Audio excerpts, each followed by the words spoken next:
yeah, there's a couple articles in music psychology where they look at the behavior of babies to find out how bored or engaged they are by like looking at their eyes and like where they're looking.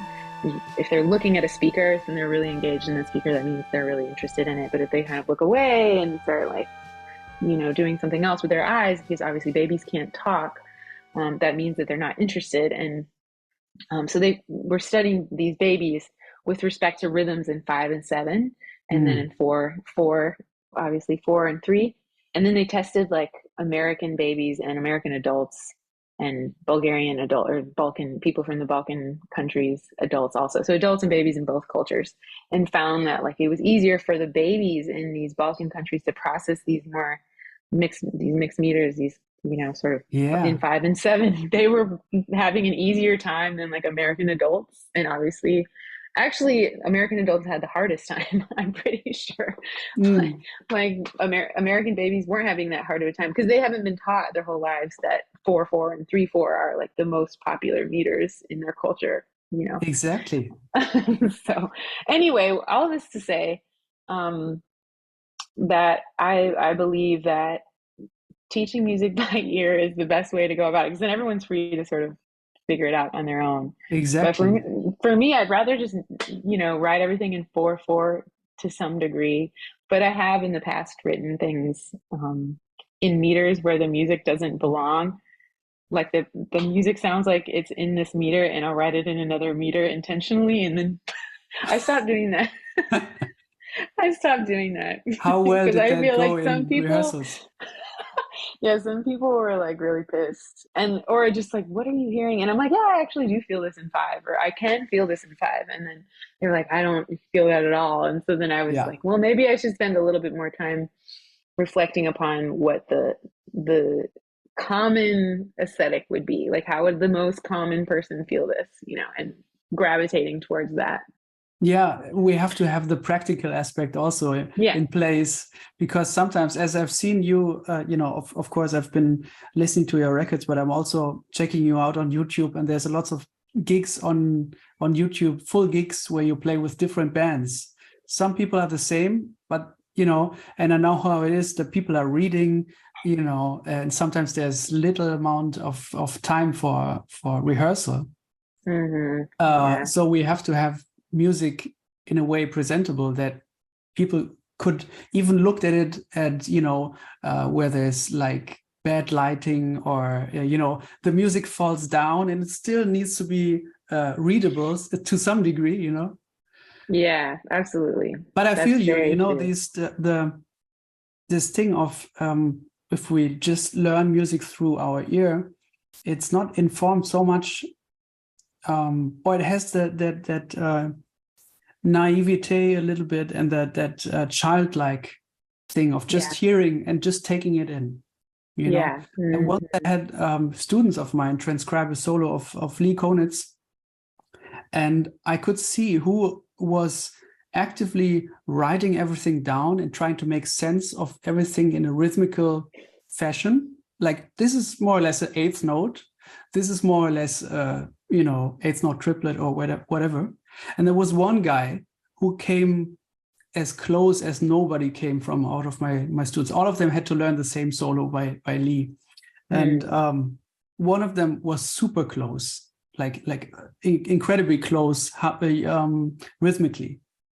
And I asked him, and he was like, yeah, it's just try to play everything in the moment where Lee plays it. Like very basic information. It's like, yeah, try to play the note exactly in the same moment where he plays it. And that goes beyond eighth notes or 16th notes sometimes, because Lee's sound and everything is so fluid. Of course, he's incredibly rhythmical player, but still, music is more than just eighth notes, or and if we take it through our ears, it gets more into that childlike approach of just hearing it where it is and then imitating it. Absolutely. Yeah, I couldn't agree more, honestly. It is like this very playful innocence, and almost it just doesn't make sense at Yeah. all. And that's just like that's the most beautiful music that I can possibly imagine. Or even recent, yeah, recently I was playing this show with Yuhan Su, who's a really amazing vibraphone player, and Mm. wrote this she wrote this rhythm. The rhythm is like dun dun dun dun dun dun dun dun dun dun. Okay, that's the rhythm. But she wrote it like 1 2 3 1 2 3 1 2 1 2 3 1 2 3 1 2, like dun dun dun dun dun dun dun dun dun dun dun, like Mm. that. But I hear it like 1 2 3 1 2 3 1 2 1 2 Yeah. 3 1 2 3 1 2, like that. So it's just interesting. Like she wrote 3 4 5 8, like that. And so I just don't look, and I love her, and I think that's how she feels it. And that's totally how she feels it. But I feel it this other way. So I just don't look at it anymore. Yes. I'm just trying. I just want to get to the point where I just don't even look at the thing anymore, because it just gets in the way again. Yes. Yeah. It gets in the Yes. way of me being like, oh, this is how everyone's sort of playfully feeling this rhythm together in the band. And I can't really, and looking at it makes me feel like I'm overanalyzing it in a way. Yeah. And then as soon as you do that, it's like then it's all gone. It's done. Then you Have you stop ever, listening. You stop yeah, listening, and exactly. yeah. Have you ever written your own sheets for somebody else's music after seeing their charts? Wow, that's a great idea. No, I haven't done it. I haven't I done it, had but to I've do it had people. sometimes. Okay, yeah, I've had people do that with my music. Yeah, well, yeah, I think one a couple times. Well, I think also for ease of like with Julian Shore, the piano player who plays in Portals, he had been like, I want to rewrite this because it's easier for me to see this part in bass clef, and it's easier for me to see this part Mm, in treble yeah. clef. And so could you just send me the Sibelius file? And then he would send it to me. I'm like, oh, okay, I see. And I would try to learn from that. So the next time I write something for him or anyone else who plays piano, then I'll be like, okay, this is better. This is like Yeah. easier, even though you can be really stubborn about it and just be like, well, just deal with my music the way I wrote it. Yeah. Or you could be like, let me adjust myself to make this easier. Like you said, let me make this music really easy to read because it's going to be dark in the club, and the music's going to fall off the stand. Yes. Yeah, but it's so useful to get feedback like that from somebody you work with, right? Yes, yeah, it's really helpful. I really love when I get that kind of stuff because it makes me really grow. Mm. Did the charts, did you change them actively also after that, or just for the next song that you write? I did change them after that, because if there would ever need to be a sub in the band, then I'm sure Right. they would appreciate it too. I'm sure they would Mm. appreciate more clarity. Mm. Yeah. I recently saw this hilarious tweet the other day where it was a composer who I follow said, if I can tell how good of a musician you are by your charts. Interesting. I was like, okay. There are all these comments and everything. Yeah, Like but people posting their charts like, okay, tell me how good I am. Like, and then he was going through and analyzing, well, this is have you it seen was Kenny great. Wheeler's charts? No, I haven't. Oh, maybe I have. Are they written by hand, right? Yes, and they're a mess. And his music doesn't sound like that at all. And he's an amazing Ah, musician. Of course, he there's is. always like a counter argument for a theory like that. Yeah, right. Or like all the Paul Motion songs, those are written by hand too. Yeah, but I those feel look those great. are they do look great. They are very, but and they're most of them are very like one page, you Yes, know. Yeah. yes. But is landing one page? Or like, No, I wrote it all out because of the way that I have a couple of versions. So one version where I wrote out the whole drum pattern for the whole piece, and so that one's like 4 pages. okay. Yeah. So it shows you, because some people I play with, they like to see that, like how it lines up with the drums, like every time they want to see everything, written Hmm. out. So I adjusted for that. But there's also a version that's 1 page that it's Yeah, I was just thinking play about this that. rhythm. Yeah, So, hmm cool. Today I learned Loss from you, the song. oh, cool. Thank you. Yeah, it's an old It's really one. a great song. Thanks. Yeah, I really like that one too. Um, yeah, tell me a little bit about the history of that song. I wrote that song when I moved to New York, and it was in a very emotional state because I had moved from Chicago, and some of the projects that I was in and trying to keep going, it seemed like they were coming to an end because of just like it's so hard when you live in different places to continue things going. And so that was sort of, I just sat down and I had these um, chords in mind and this like moving bass line dun, dun, dun, dun, dun, dun, dun, dun, dun, that I had that in my mind and how to connect it. Um, and yeah, it just came out strangely all in one sitting, which I've been trying to do a lot of lately, just try to get everything out in just one sitting. Yeah.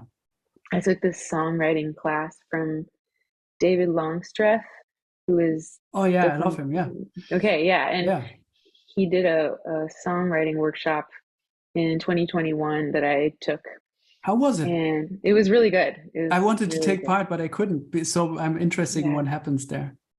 Yeah, I hope he does it again because he has a very, very strong curriculum, and he one of his tenets is to write down this whole song in one sitting. Like don't because Yeah. you'll never be in that mental state ever again. And Yeah. that's true. That is true. So he's just like, finish it, finish the song. I mean, obviously there's situations where you can't do that, and but the seeds of the song, if you can get it all out when you're in that state of being, then it'll be more clear later on. I Yeah. think, or that's what I learned from him. Even in the instance of like writing lyrics and writing a song, with lyrics and everything else. Yeah. What kind of other advice did he give that really resonated with you? Um, One other piece that really resonated is don't go too far with all the aspects of the project. I think Hmm. like over mixing or over mastering or over producing, and that was really strong for me. Um, Also, I mean, this is something that I think I've learned from a lot of different people, but just getting ideas out without, editing or judging, Yeah. that had been really, and if you can't get anything out, then take an element from a song that you love and put it into a different element. So, for example, if you let's say you really like the harmonic movement of a Bob Dylan song, then you take those chords, 1, 6, 4, 5 or something, and then you could turn it into a rhythm, or Hmm. you can put it in the snare drum where you could like turn those values like 1 and 6 and 4 and 5 into dots on MIDI, because MIDI is like binary, I guess, sometimes. And so you can put that pattern in the snare drum and see what happens when you do something like that. Right. So your creative process gets fueled by something that you love, and thereby you're connected to uh, your original love for music, you know? Yeah. That's cool. Yeah, I had recently seen Tyshawn Sorey performance here in New York, and it was for Rothko. I think that's what the name of the piece is. And but he had instead, I feel like on the original performance, it's a soprano singing, and for his performance, he had a baritone, and Hmm. he also there were other elements of the piece that were the same, but there were also dancers in this performance, and there was a celeste and piano, and I'm pretty sure that's the same as the original, and a viola, which is I believe the same as the original. But there were other elements like he had written this piece in dedication to this other piece that he loved, and change just very small elements about it. Like you don't have to be some mastermind, Yeah. I mean, in order to make something happen that's beautiful. I Yeah. feel like people always, I think that's why people get stuck is because they're like, well, it has to be this masterpiece, and then you don't do anything. Exactly. Yeah. Yeah. Isn't there a Morton Feldman piece with the name Rothko Chapel or something? Is that the Yeah, piece? that's the piece. It's Rothko Chapel, and it's based on Oh, cool. Wow, I have to based check that on out. that Morton Feldman piece. Yeah, exactly. Wow. And like I said, it was really compelling because this low baritone voice is in replace of the original, which I believe is a mezzo soprano, Hmm. in the original piece.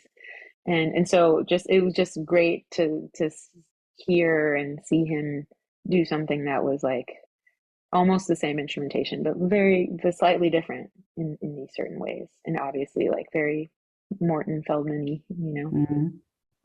This might be a weird question, but if you play with somebody like Tyshawn, who's an incredible composer, incredible player, and does so many, and I want to later connect this back to you, but um, who does so many different things.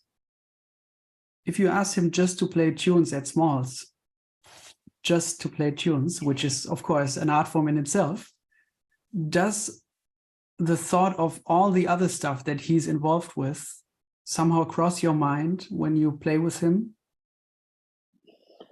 Of course, I mean, of course, yeah, I think so.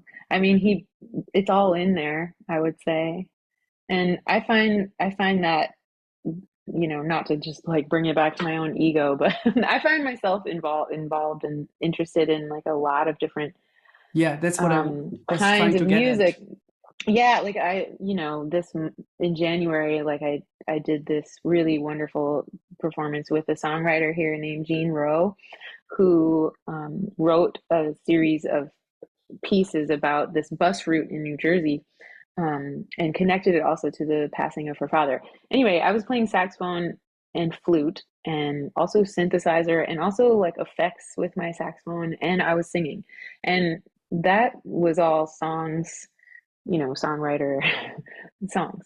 And then like the previous day I played with Lex Corton, who's a really Mm. amazing young pianist here in town. And then later that month I was doing this thing with John Zorn, who he organized this event with all these really wonderful improvisers where there was no music and we were improvising all together in various, concoctions. And just, I find myself really interested in those things, and it all influences the way that I'm gonna play over a standard or over a piece of music that's more standard repertoire. And I feel like it probably does the same for him or all the people on that gig for that Yeah. matter. Chris Tordini, who plays with Becca Mm. Stevens and that Yeah, yeah, yeah. project, and Matt Mitchell, who's played in like a number of different kinds of projects, including his own with these piano etudes, but then I saw him play a gig with a sit-in with Ryan Power, who's an incredible singer-songwriter and, musician, overall musician who lives here now, but's from, who had been living in Vermont for a long time. And so I feel like all of them, that's what I would love to keep on doing, Hmm. Yeah, I asked that because maybe you know these situations when you play with somebody who's very associated with some kind of certain way of playing or a certain kind of music, and you ask him to do something else or her. And what sometimes can get into the heads of people, maybe if they ask, even if they ask you, yeah, but maybe she wants to play that other kind of stuff that I know she's doing all the time. She likes Mm, to do that hmm. better. She likes to do that more than what we're doing here today. Do you know these kind of situations, these moments? That's why I was asking. Yeah, it's interesting because I feel like those responses come from, or those typecasting responses come from fear of Yeah. the unknown, that I feel like they come from the fear of the unknown or fear of um, failing at something that maybe, you know, you aren't, um, that you haven't taken time to really like check out, which totally get. I mean, there's people obviously who sort of stay in their lane Yeah. of traffic, but I like to I like to cross the lanes because it's just there's so much out there and we only really have one life to live, and Mm. you know it's I feel so instructive to be inside of something that's new every day, Yeah, something that can challenge us every day. And then you can take those elements into the other performance situations. totally. Yeah. And I think that's what comes across when I listen to your music, like that variety and that openness, it transports, and it is evident in everything that I've heard you do. Thank you. We were talking about that move from Chicago to New York and leaving a lot of projects behind. We as musicians, we often have this, or sometimes in our lives we have these moments where we're maybe about to leave leave a town, go to live somewhere else. What kind of advice do you have for people in that situation? That's a great question. I feel like there's a good amount of holding on to holding on to certain projects, and I think that's such a beautiful thing about moving places. I do have projects from Chicago that are still living and have taken hiatuses and come back. But then I've definitely had the other side of it where, like, okay, this is the end of this chapter and moving on. And I feel like there's merit in both of those kinds of ways of being, of like, seeing it through and keeping in touch with people you've been making music with for like 30 years or 50 Mhm. years. I think that's really special, and there's nothing to replace that. You can't just hire some random person you've never met and be like, expect that kind of relationship to just Yeah. transpire overnight. So I feel like there's a lot of merit to sticking with your people you've been playing with your whole lives. That's so cool and irreplaceable. I think there's also, you know, ways to manage it in a proper way so that you can, get stuff done, or like move so you can be like, okay, when more strategically, I guess, when are we all free? Okay, we're saving the month of March for this project where everyone's going to get together again and recap what we all want to do with the project and see where we want to go with it. I think Mm. those aspects of keeping in touch and but being sort of uh, being honest about what is possible, you know, Yeah. those are important things to do. About loss again, you said, and that was something that when I transcribed the piece, I was like, you described that you wrote it in one sitting, and that was because it seems so well rounded, and like of one thought, that I was suspecting that this is what happened. How do you balance that out with, or how do you find out what each piece wants to be? Because not every piece is like this one that you've written, not every piece is that, because there are more broader pieces, more diverse pieces where different things are happening. How do you find out what each piece wants to be? Yeah, I think for I think that for some of the ideas that's for me, some of the ideas that seem more complex need more time to marinate and to see sort of what they need. Like I was really grappling with a couple pieces for this project that I just recorded in December, which is really essentially the second Portals album, but with the same core band, but with some vocalists as guests. Oh, And I was who's on really it? sort of, yeah, it's the same band from the first Portals record Yeah, with Julian Shore and Marquise Hill and Chris Tordini and Alan Menard. yeah. And then the vocalists on that record, and then also Nicole Mitchell is a guest. She plays flute, and she's on this record on a few tracks. And then the vocalists on the record are Julia Easterlin and Alexa Barcini and Jen Shu and Nappy Nina. Alexa. I think I know Alexa. Sorry for interrupting. No, yeah, no, that's yeah, no, that's great. I've known Alexa for a really long time through the Litchfield Jazz Camp that we had both gone to, and I was teaching at, and um, I've done a couple of gigs with her, and really liked the way she was singing this one song, and so I had her. And then also the last person, I'm not sure if you caught that, but Nappy Nina, she's a really No, I don't know. wonderful rapper who's from Oakland, and I had her on a couple. So, but no, I was like I was saying, there were a couple pieces on that record where I was really struggling, like where does this go? And for a little bit, I was just playing it in its sort of rough state. Like I played one of those pieces at Smalls with that band with Matt Mitchell and Chris Tordini and Tyshawn Sorey, and in its sort of unfinished state. And I was like, it really needs something else. And then I finished it, but it took like 6 months. It was really like long and drawn out, and I kept trying these certain things and nothing was really working. And finally, this other thing, sort of came to me at the end of me needing to finish it for the recording session. Really, like that's really Yeah. what happened.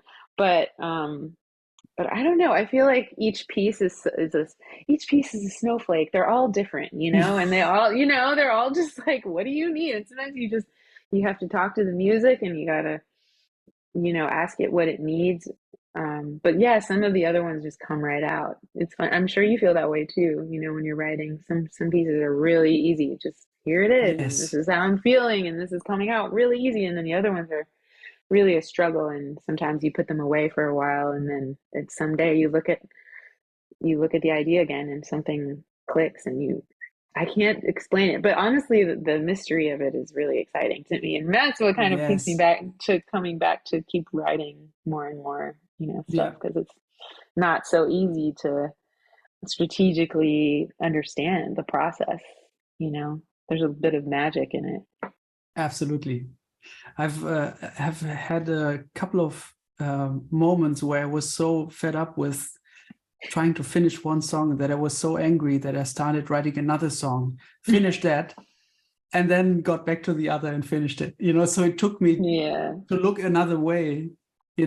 Was important for me to look another way and focus on something else for a while. Just get that done and then get back to the other thing that was more yeah, maybe heady, even because sometimes the more heady pieces, I'm not trying to put them down, but those songs which maybe more thought or intellectual activities are involved, they take a longer time than just the ones that just where you follow your inspiration and you kind of have to keep on writing everything down so you don't lose the thread that started it all.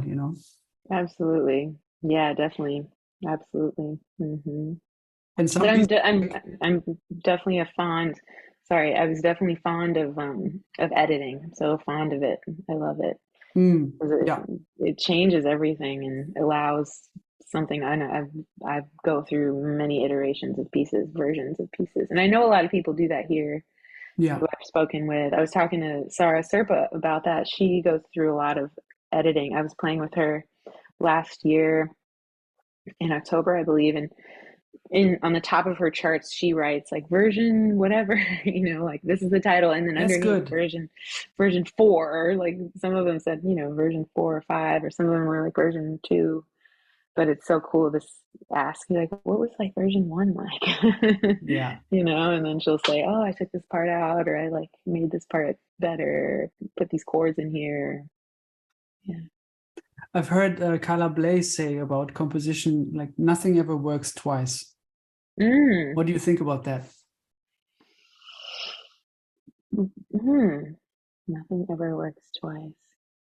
Like you can't recycle your ideas? Is that the It's like maybe sort one of? one kind of process for a piece is not really applicable to some other Mm, kind of idea. mm. I mean, I agree with that.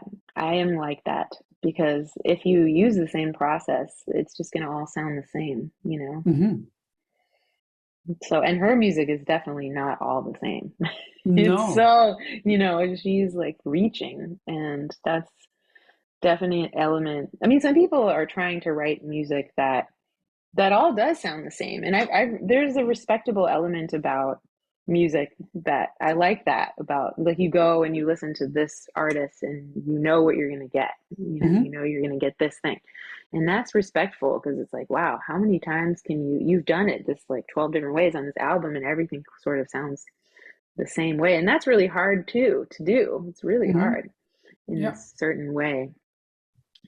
But yeah, I feel like there's good ways to do both of those things. Yeah. Um, Tell me a little bit how it was for you to play on that Lee Konitz album and Yeah, I mean, what that experience was like. well, yeah, you're living in the city that he was living in, so that's kind of exciting. Yes. I know he did talk a lot about that, and I feel like he met his wife there, if I wasn't Hmm. mistaken, Gundala. Yep. Yeah, he what a funny guy. I mean, I really, I wasn't like extremely close to him, but I did go to his house. Probably went to his house like, I don't know, 7 times or something. Not that much, not as much as some people.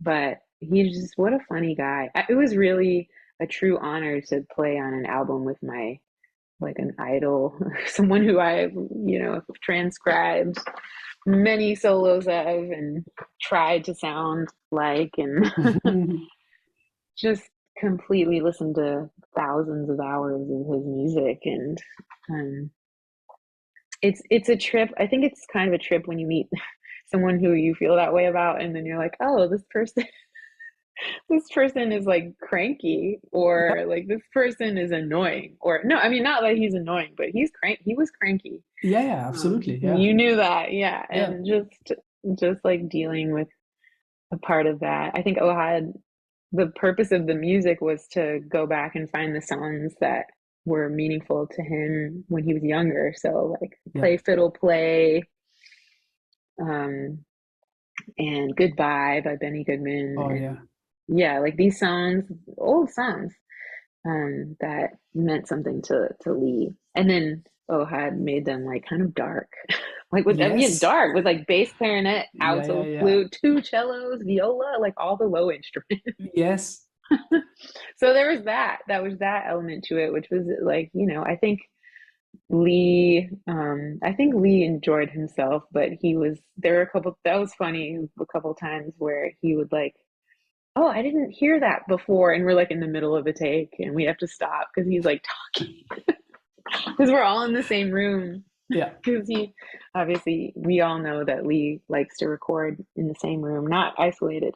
And then Yeah. also, like, can we move this microphone? Like, no, can't move the microphone. Gotta, you need the microphone there for you. So there were a couple times where we played the music with him and obviously like we rehearsed the music a lot with him, but then there were times where we laid all of our parts down and then he came and Mm. played over the top of those of some of the takes. I can't remember which ones or if they pieced them together or something like that, but it was really an honor to be involved and I met a lot of people, got closer with people through that project, like Marielle Roberts, the cellist, one of the cellists on that record.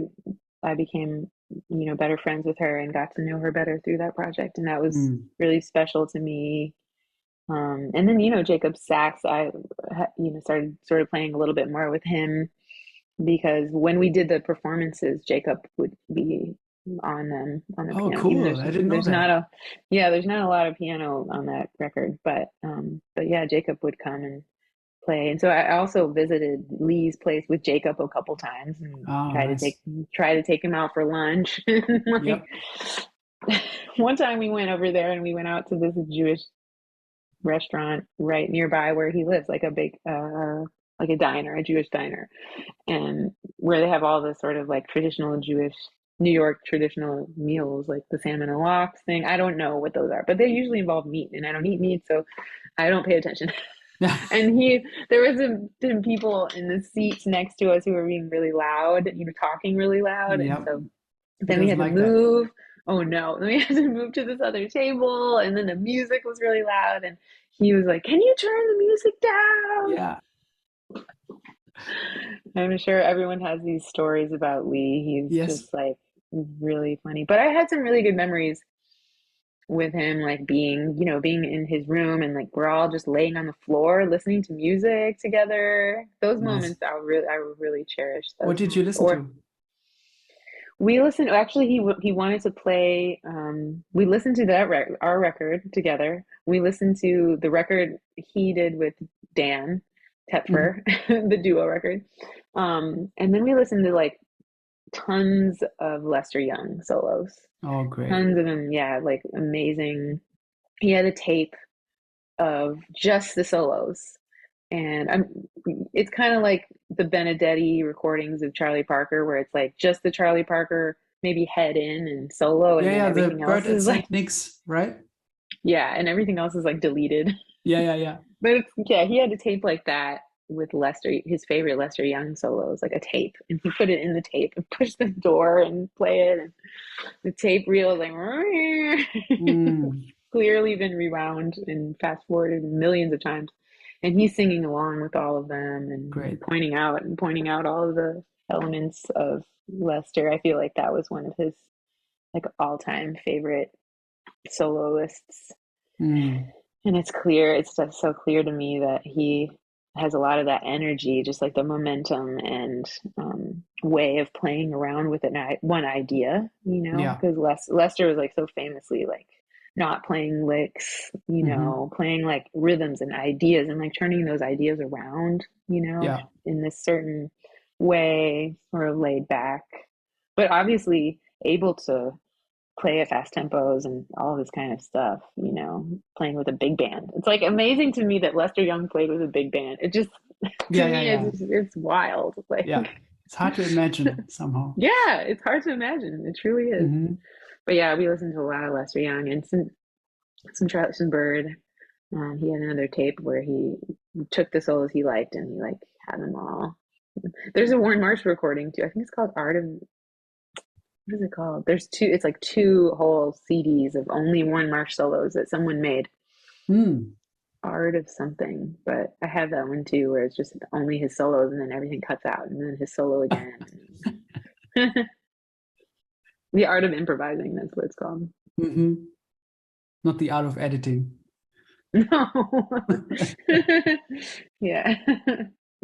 Wow. Yeah, there's this one moment on the album where you guys play Fooling Myself, and it Hmm. has the most bizarre flute part, like very, very intricate and super fast lines. Yeah, right. With the clarinet. Yeah, right. It's so weird.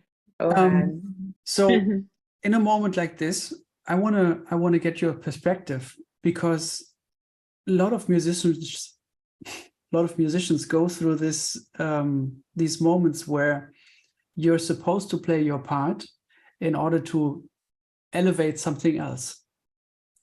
It's not about your solo in that moment. It's about you playing a part. And if you don't do it right, or, with the right kind of energy, uh, people have to do it again, who have to be even more creative in that moment. You know what I mean? Mm. And I got scared when I listened to you play that flute part, because it sounds like, whoa, it sounded so fast and so complex, and also, but it was serving a function of elevating and commenting on what Lee was doing. So what is your process for moments like this? Like when we're playing that stuff in the moment. Hmm. Oh, playing parts in the moment. Yeah, I mean, in those instances, I mean, I'm just trying really to practice it as much as possible so that it's sort of ingrained in my fingers and in the music itself, because you can't even think about it anymore, and it has to just be that always. I mean, the process for me is really like repetition and Yeah. just sitting there and repeating over and over and over again, almost like a transcription, Mm. Um, and then, physically, like what is it going to take me to be able to play that line? Like physically, what do my fingers need to do? And trying to find a better will, especially on flute, because you're balancing and there's so much possibility for cramping, like your hand is cramping. So how do you let go of the tension, So, Mm. so trying to practice without tension constantly, just Yeah. with those kinds of faster lines. Because really, the more tension that you have, the more mistakes that are going to happen. And how do you get something? It doesn't have to be that line on fooling myself, but anything. How do you get it to be subconscious and that you don't have to think about it? Yeah, I mean, I think singing, well, that's something I learned from Lee, singing something really slowly. And I think he learned that from Lenny Tristano. Like, and Lenny Tristano probably learned it from somebody. um, but singing the stuff really slowly, Mm. and and like right now I'm working on the John Coltrane countdown solo, and Mm. like that shit is fast, and kind of Yes. like, taking it really slow and being like, no, I can't play this at the tempo, but I will be able to, Hmm. eventually. And I need to be able to hear everything, but slowly. And then, okay, tomorrow I'm gonna go up like 4 clicks or something. Mm. And then, but usually if I'm able to sing it really slowly, singing for me is like really important, really important, especially to get it to stay in my memory. Is if I'm like trying to sing it first, then I can always like figure it out later. Again in the future, I'll be able to figure it out and play it again later on in my life. If you have it ingrained in your singing Yeah. voice, I feel like you can always find it again later on down the line. And I think that's one really important thing for me, to sing along with the thing, and then also like find if there's different ways to play it with your technique, Hmm. with your fingers, like what's going to be the best way to do it, the fingering pattern, Yeah. or like a false fingering pattern, or saxophone. There's a couple of different ways to play a couple of different. I mean, luckily saxophone's easier than most instruments, but but yeah, those taking it slow. Mm. Yeah.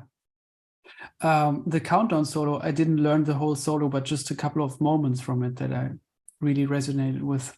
Yeah. And it really, really helped me to understand the Coltrane changes sequence so Mm-hmm. much more than just looking at a song, but the way he goes through those changes. And it's something that I've heard you, no, that I read where you talked about the um, addressing harmony through melody when you wrote about Bach in his pieces. That's totally applicable to what Coltrane is doing in this solo Mm-hmm. or any solo on Coltrane changes. Yeah, that's true. That's very true. Definitely. I mean, it's so like searingly like chord tones, or like, Yes. yeah, or and some of the stuff is more interesting to me, like that line dee, dee, da, da, dee, da, da, da, da, da, da, da, da, whatever. Ah, Trying to remember what exactly. Yeah. That line. yeah.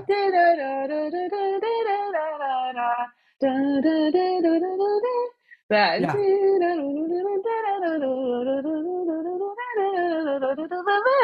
That Yes. line, is like really that turnaround. That line. Instead of, da da da da da da da, but what everyone Yes. takes away from the changes or something, but just that other little shift. And it reminds me also of like all of the um, permutations of patterns that I've learned through studying North Indian classical music, Mm. um, like Hindustani classical music. I study with this really um, amazing vocalist named Samarth Nagakar, and he is out here, and I've studied with him for maybe like on and off for a year, and then I've just been meaning to go back and did a couple, like we did one retreat where we were like intensively waking up at 5 a.m. every morning Wow. to go and do this, and like it was really cool. But in that music, in that form of music, there's a lot of emphasis on like you learn every permutation of a pattern, so that, and that reminds me of the way in which he seem to work within those chord changes. It's not just like 1, 2, 3, 5, not just that, but Yes. 5, 3, 2, 1, and like that's another way of doing it. So it's like you learn every chord change or every pattern in all these permutations, and you know them equally as well, so that they're Yes. accessible to you at any given moment in time. Right. And that's how I felt. That's how I feel when I listen to people like Samarth singing. Um, Everything is sort of coming from these permutations. Right. Yeah. If you look at him at Coltrane playing those changes and addressing numbers, as you said, to the tones, then you Mm-hmm. could actually after that take the solo and play it differently, right? Like Right. Yeah. I think that's what Mm-hmm. he's doing in a way also throughout his solo. He's Mm. doing that also at times, just taking the 1, 2, 3, 5, Yeah. Yeah. saying like 5, 2, 3, 1, but going up for the Mm-hmm. one and stuff like that. Yeah. Yeah. It's true. I mean, it's really remarkable, and especially at that tempo. And then, Oh yeah. also knowing that he is improvising, like he's improvising within these structures. He's improvising within these structures, Scary. obviously, like shedding. And nobody did it before him like that. Like he invented it. And Yeah. he didn't invent like the harmonic relationship of major thirds or minor thirds or Right. whatever, but he was the one who kind of wrote that language, in a way, Mm-hmm. Yeah. on Mm-hmm. the spot. Of course there was preparation also in place, but it's Yeah. so it's so amazing that there are people out there who create their own language. That is a role model for us, right? I mean, Yeah. I feel that way about Mary Lou Williams. There's certain things that oh she yeah. does in her writing too, where it's like, okay, there's this one tune, I think it's called Mary's Idea. Yeah. Da dun dun dun dun dun. Da da da dun dun dun. Yeah. Da da da da da da ba ba da ba da. That song. Dido did dun dun dun. Da dun dun dun dun dun. Yeah. Da da dun dun dun dun da da da da da. Right. And then I was thinking also about like the other one.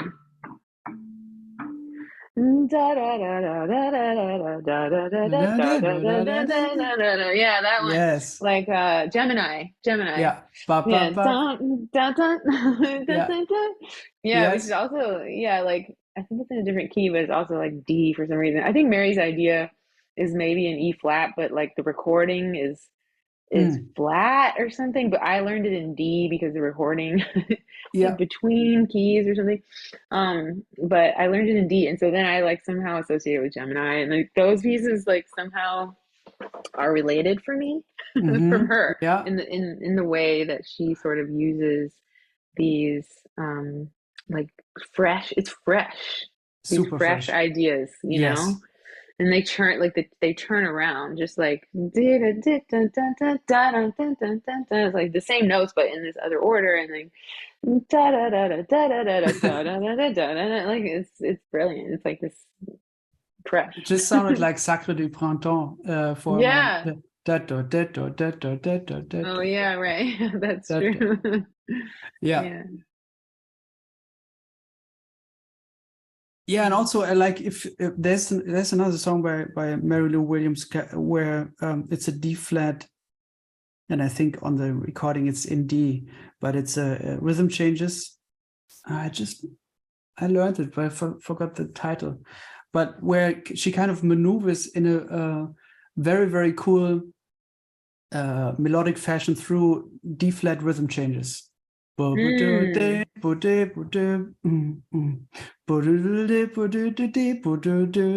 You know, and Mm. every A section is different, but also connected, Okay. so you can kind of see how she thinks about it, and it almost sounds like a solo. Mm. And then there's a Mm-hmm. trumpet solo, which then later on turns out actually was written. So she she was so used to write for other people that she even wrote solos for some of them. And it's a great Wow. solo. Yeah. That's so cool. Yeah, yeah, she was really special in that way. I also wrote out um that song, a fungus among us. It was just really like it's really like a free Yeah. piece, She was like, she but was against free music, but then she was like, ah, let me do it. Let me do it myself. yeah, Yeah. yeah, it's amazing. Yeah, I wrote out like some of the patterns that I kept hearing again in that Mm. piece, and yeah, she's pretty special. She's really special. I recently learned Scorpio from the Mm, Zodiac Suite. nice. Yeah. Yes. Yes. I really like that piece. Yeah, I got to But, learn other ones. I feel like I've just learned Cancer because oh, that's Cancer, my yes. zodiac sign, and then and Gemini. Those are the only two that I've Have learned. you heard My the friend. recording where Ben Webster plays Cancer with her? Oh yeah, right. Yes, that's so good. I love that. It's gorgeous. How incredible is it to hear his sound with her melodies? It's like, Yeah, it's pretty. That's so cool. Yeah. what's your take on did you write down Cancer? Yeah, I did. Well, at first I didn't write it down, and I just learned it by mem. I learned it sort of from the recording, and I was like trying to. I did it for a little while, like in a solo setting. So I would like get my loop Yeah. station and loop the chords and loop everything and sort of play it as a composition as it was played. And so I learned it all that way. And then I wrote it out. And then I found some other charts where everything is like a lot more. There's some charts online where people wrote out all the chords and stuff, and that's really helpful. So I sometimes I'll just use those because they're much nicer looking than mine. But I'd be interested to see yours. And also I'm interested in, do you think that if you play it with a band, do you also play da da da da da da da da like that middle piece? the Do you middle also play section. that? Yeah, do you also Yep. play it? Yeah. Yeah. Because I was thinking about it. Yeah, Yeah, because some of the parts are chromatic, and the inner part is like da da da da da yeah, da da or something yeah. like that. Yeah. Um, but yeah, I do. I play that part. Da da da da da da da da da da Mm, da da da da. The next part too, like I play all da da da da da da da yeah, da yeah, da da da da. yeah. Da da da da da da da. It's so great. It's like at Yes. the end, everything comes back and it's slower though. It's like Hmm. it's pretty. It's awesome. Very emotional, moody. Yeah, yeah, yeah. The moody Totally. Cancer. But isn't that so? I mean, when I read her book, and there's also movies about her, isn't that, I think it's heartbreaking to see how little recognition she has gotten, and also how little opportunities to record. I mean, in a time where she was Mm, really active, how many people got handed a Blue Note recording contract or Riverside or whatever, like in mm, a heartbeat, and she had somehow, with everything that she went through and accomplished and everything that she stood for, she had trouble finding a contract, somebody who would let her record and pay her money. mm-hmm, She had to do, kind of do her own label, and uh, it's really hard to imagine what she went through. mm-hmm. Definitely. Yep. It seems like she found her. Miriam McPartland has had different kind of opportunities, you know. Mm. Yeah. Yeah, it seemed like Mary Lou found her peace in, Catholicism when Mm. she had this religious awakening that really helped her through that time, which is positive. And it out of it, we got like this mass, Oh yeah. Hmm. which is gorgeous and incredible. I mean, I'm so glad that those elements came out of the suffering. I mean, Hmm. she's quoted in saying that like jazz is created out of suffering, Hmm. and the music of people who are suffering, and um, out of all of the people, though, I mean, I feel like there's been more of a resurgence now, of Yeah. people being like, oh, Mary Lou Williams, and people re-adapting. I know Geri Allen did a readaptation of the Oh Zodiac yeah. Suite. And then like my friend Lim Yang, she's a great bass player here. She just put out an album Oh, um, okay. of the whole thing again in a very very creative sense, like a beautiful setting. And so, but I think people are starting to, with this gender revolution that we're going through right Mm, now, um, this is something people are taking note of and trying to be better about. But it's yeah. still really, it is hard to see it. And then like, recently I've been asked to do some guest appearances at these colleges, and so the people are like, "What do you want to play with our band?" And I'll always be like, "Let's play a Mary Lou Williams composition." And Yes. they're like, "We don't have any of those songs in our library." And I'm like, Yeah. it's just, yeah, and that is a sad truth of it. Like, Yeah. why not? And why isn't there like a whole big band arrangement of the Zodiac Suite? Somebody go and do Exactly. Yeah. Yes, that. please. Let's. Somebody, somebody, please go and do that. I mean, but then on the other hand, there are a lot of libraries with the pieces that she's arranged for Andy Kirk, which Hmm. is cool. I mean, Yeah. I've seen some of those charts though, like with his name on them, which is not Yeah. cool. No. But that's cool. There's pieces from, it's interesting back then who took the credit for what, like, Yeah. with Duke Ellington and Billy Strayhorn and like, oh, Hmm. Billy Strayhorn wrote Take the A Train. Yes. Duke Ellington did not write that song, even though he's like constantly credited with writing that song. But there's other things that might have been in the works for, or why her name wasn't formally written on some of those manuscripts. But that's unfortunate, and I wish it was different. I think people are starting to realize and shifting a little Yeah. bit. Totally.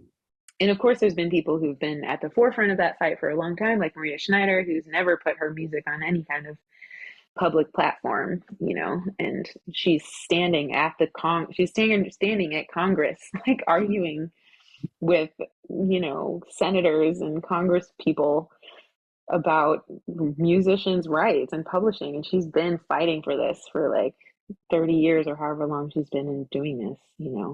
so that's helpful. You also talked in that really, really, I love that lecture that you did on jazz and gender. Oh, I really thanks. found that really, really inspiring. You also talked about the fact of standards where there were women composers, but men took credit for it, or Yeah, and that's tough. I think that's really tough.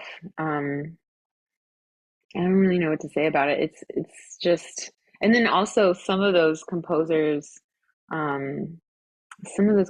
had pen names or like writer names yes. where it was like a male name, and so they changed the name in order to get their pieces published, which was a thing, Hmm.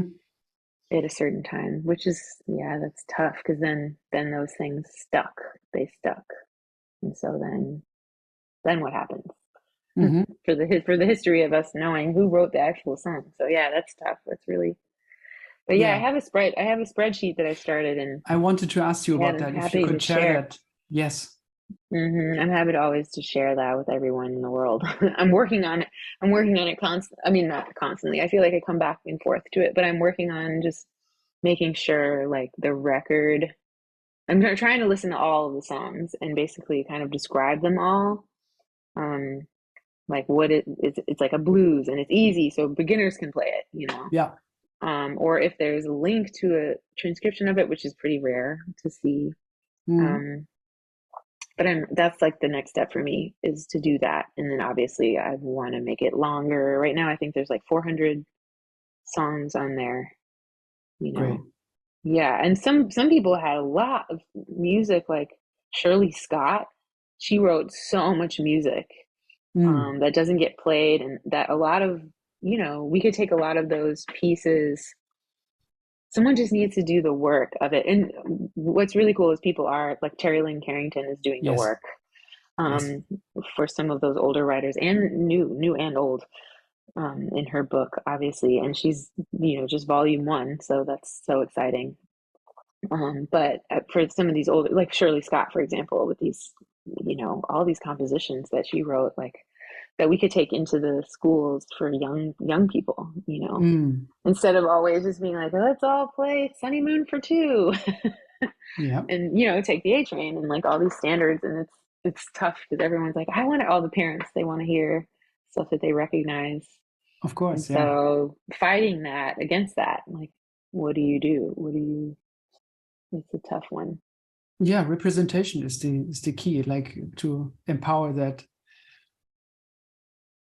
Yep. I'm wondering, you just said like gender revolution, but I think you're a little older than me, but we're more or less from the same generation. You're like Mm-hmm. 81, born in Yep. 81. You're not 81.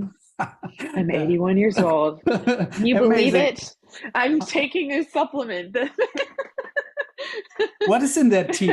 Tell me about that tea. Yeah, right. This is a special tea that makes me, it's the fountain of youth tea. Well, you're 81, I'm 86. So if you have any questions about what I look like, I'm happy to answer your questions. Oh, that's so So funny. this is us in our 80s. No, you're from 81, I'm from 86. And when I was coming up, there were even less women on the scene, or visibly on the scene.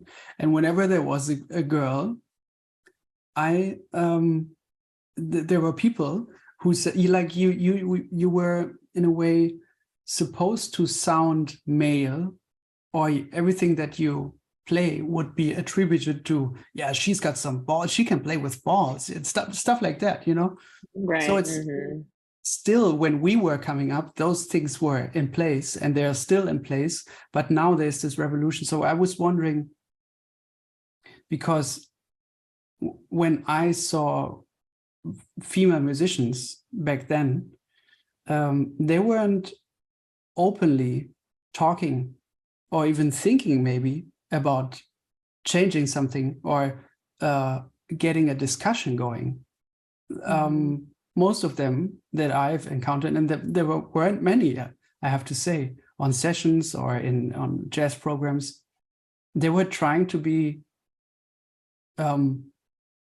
more male than female in terms of how they present themselves musically and even, socially. So my question is, when did it kind of blossom for you in that way? Well, yeah, I mean, I think now it's been blossoming more than ever, which is really quite beautiful to feel in this moment. I mean, being a part of that book, of Terry Lynn's book, and the next Legacy Jazz project, which is empowering young women and non-binary folks to perform together and play each other's compositions and come together and like discuss these experiences. Those things are all so positive. And I think you're right, because even Mary Lou Williams, it's funny, I'm teaching a course at the New School with my colleague and friend Sarah Elizabeth Charles, and right now it's a master's course, so for graduate students, and so we're reading a lot of papers, some articles about gender in the music and also just gender philosophy in general. And the article that we're reading for this coming Monday is this article by Nicole Rustin, and the title of it is Mary Lou Williams Plays Like a Man, and that's a quote from uh, like a review of her playing by someone, during her time. And she talks about that in terms of like bringing something to the table, bringing like an assertiveness to the table. Um, and in this article, I feel like Nicole Rustin is talking about like the black woman aesthetic. Like, what does a black woman have to do to navigate the world, as a woman who's black?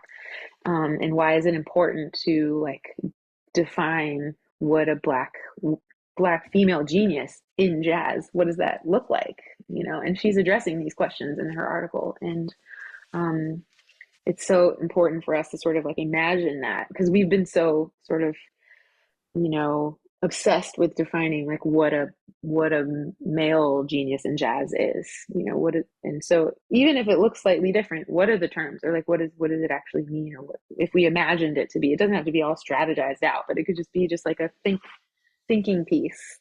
And I think some of those qualities of feminine, like classic femininity, could be valued a little bit more, like the non assertiveness that's traditionally non-feminine.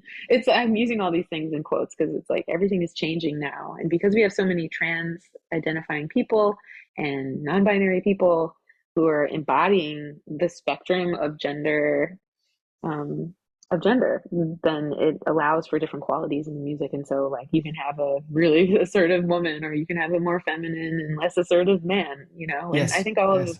those ways of being are like acceptable. And that's what's so beautiful about living in this time, because the younger generation, the people in their 20s who I see, they're just like not putting up with it. They're just like, no, women aren't, there is no thing as femininity. And it's so cool. It's really empowering. Hmm. It's pretty empowering. They just don't stand for it, and Yeah. that is really exciting. But I still think there's an important way to incorporate both, because Mary Lou Williams lived through those experiences, and she even said herself, like she said these words herself, like there's something to learn about that.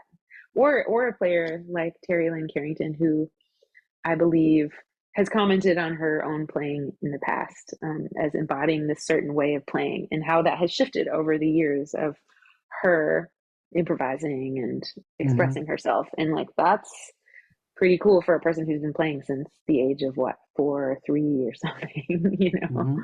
Um, but yeah, it's interesting. I like, what is female masculinity look like, you Hmm. know?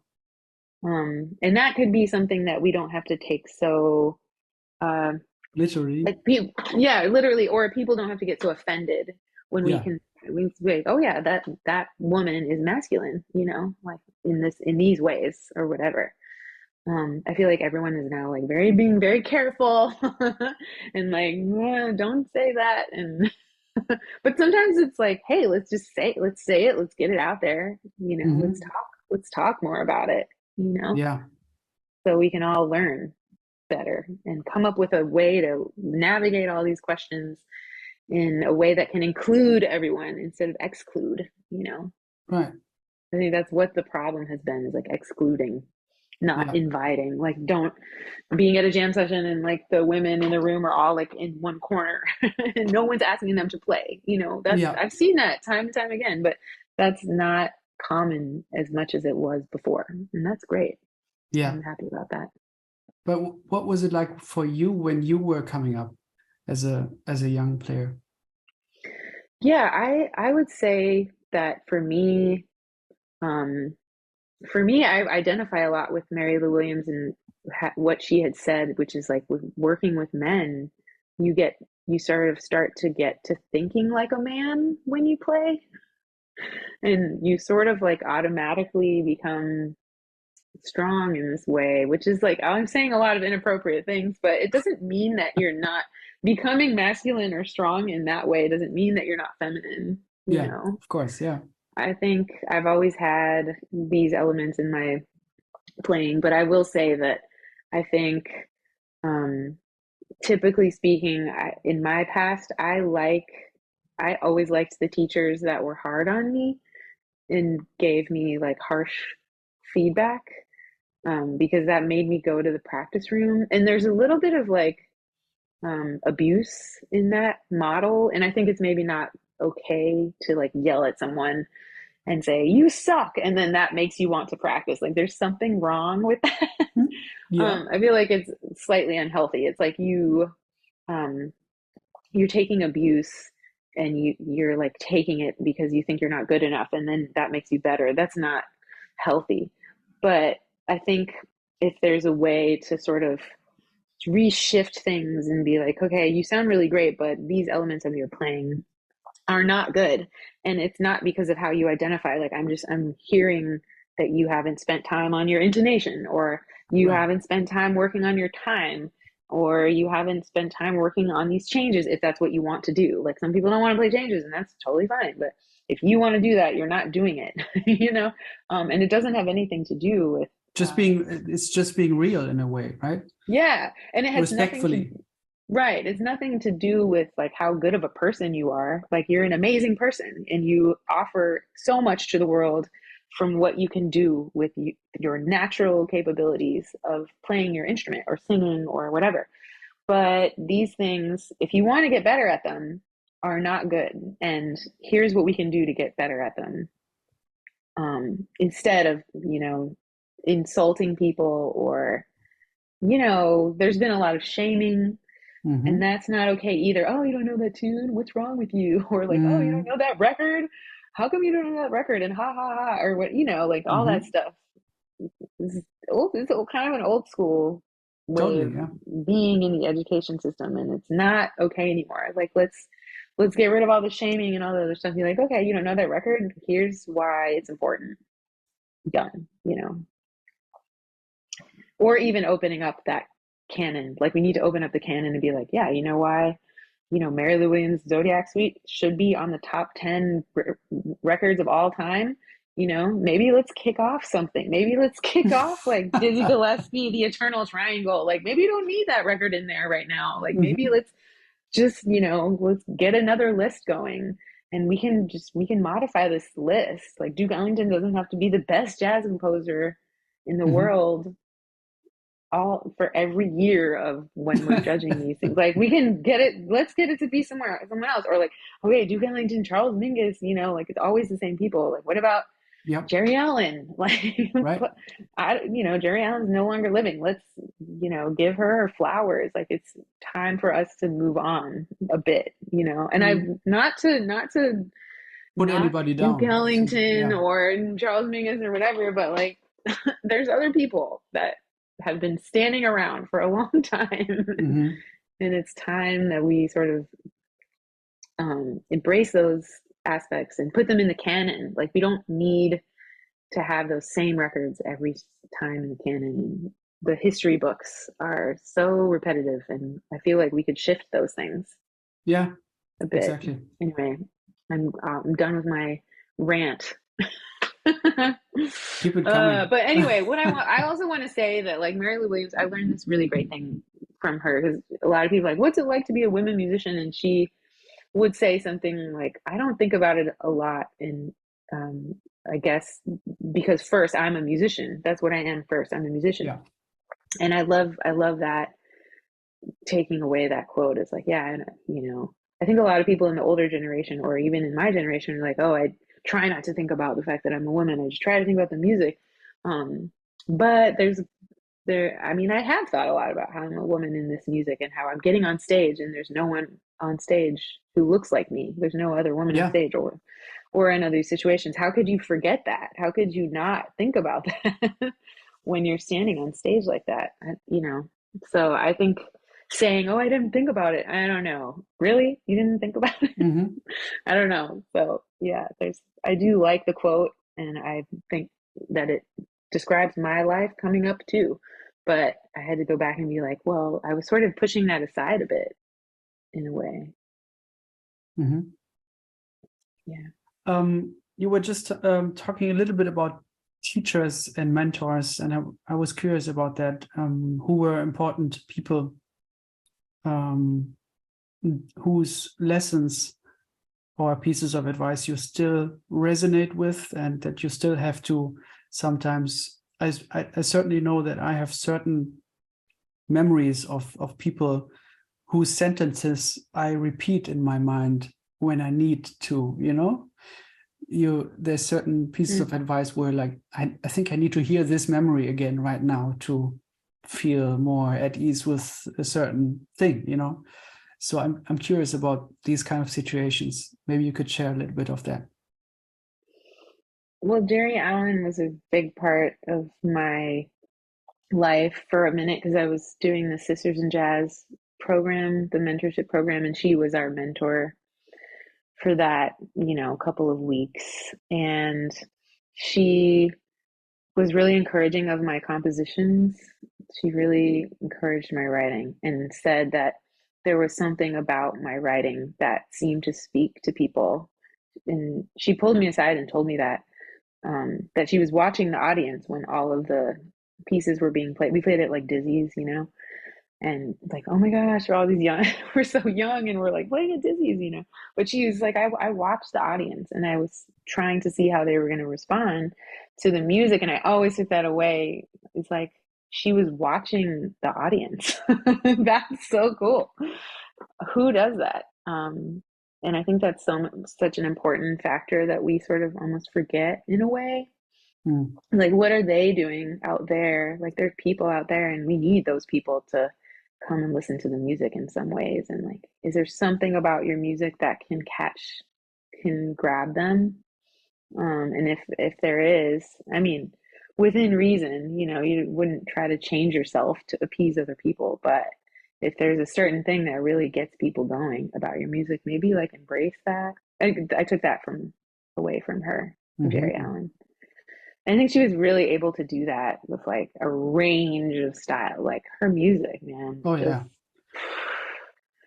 it's remarkable. Just like the breadth of these records with all these different synthesizers, and like these records with like this African percussion section, you know, or Did these you talk about that?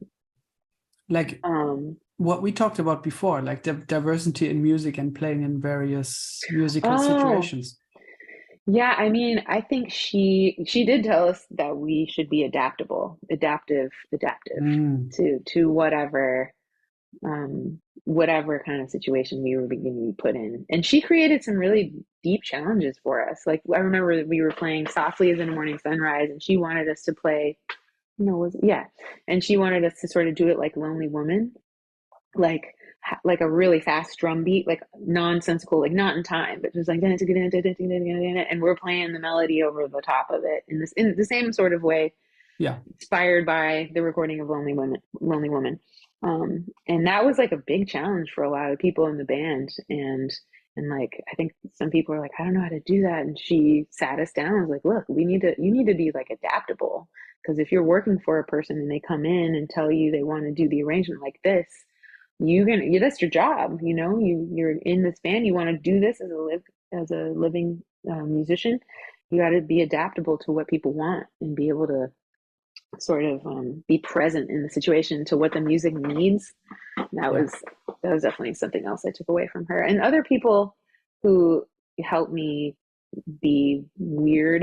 Mario Pavone, he was a big one for me. Mario Pavone, he was a bass player, and I met him at the Litchfield Jazz Camp. He passed away a couple of years ago, and just an incredible composer and bass player. You He said didn't really. he helped you be weird.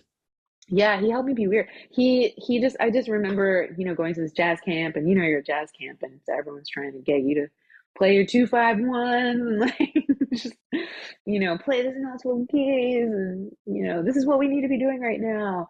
Um, on the grand scale of like what we're of everything, like we got to learn our minor 2-5s, and like let's drill them right now and take it through the keys. And then, but he's like, what are you writing? What are the things you're working on? And like, hey, do you want to try out this piece of mine and read it? And I can't really write the music down, but I'll teach it to you on the bass. Mm-hmm. And I'm like, wow, what a cool. And for a person who sort of, he came to that aspect of music, like writing original music and playing upright bass later in life. Like, I believe he was maybe 40 or something when he started doing that. And then to have the output that he did was pretty miraculous. Mm. Um, yeah, he was really an important person for me, just hearing music in my head and being strong enough to write it down and go for something that someone might feel is weird and not in like a straight ahead lane. He was really important for me. And then other people, Von Freeman from Mm-hmm. Chicago. really, really important to watch. And I just always loved how he brought up the vote. Like he had this weekly jam session at the new apartment lounge, and he always bring up the vocalist first. He played a Hmm. set, and then he would bring up all the vocalists right away first, and that was so cool. He loved, and he always like learn your lyrics to the songs. You don't know the lyrics to the song, I can hear it. Mm. Just that kind of thing, you know. You need to go home and sit with the lyrics. Yeah. You obviously don't know them. um, he was a really special person, and he had these like hand rubs where you just like, rub your hand like massage with everybody, every person, like human, any kind of identifying person, male, female, you know, all different gender expressions. He would just be like massaging her for a while, just like, how you doing, baby?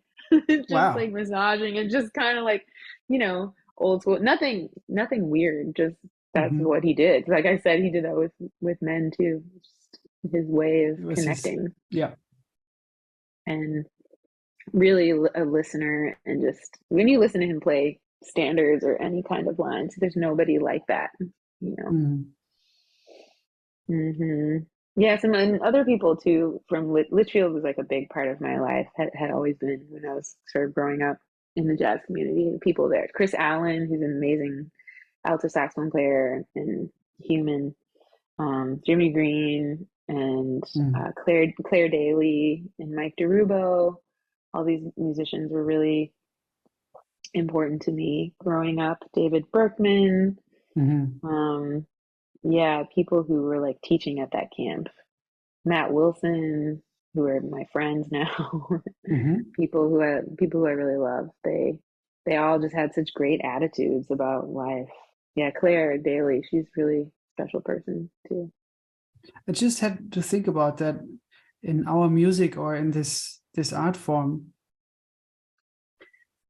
What you just said, like people who are my friends now, like, isn't that cool that we get to have experience like that where you get to play for somebody and you still sound like shit, or you still sound like somebody who can't really play, and after a while you get better through those experiences also, and then you get to ask them for your gig, or they ask Mm, you for their gig, and then you become more or less colleagues, and friends.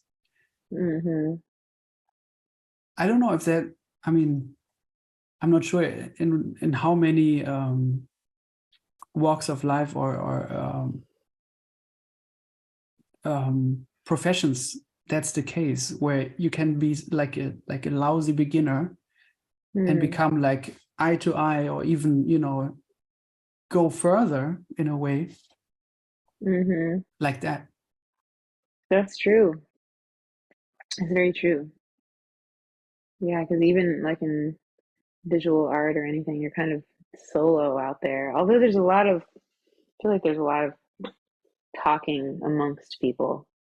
Yeah. But yeah, it's true. It's like very interesting how that works. And there's like no HR. Younger and older people, you know, playing together. Yeah, it's really interesting. Hmm. It's cool.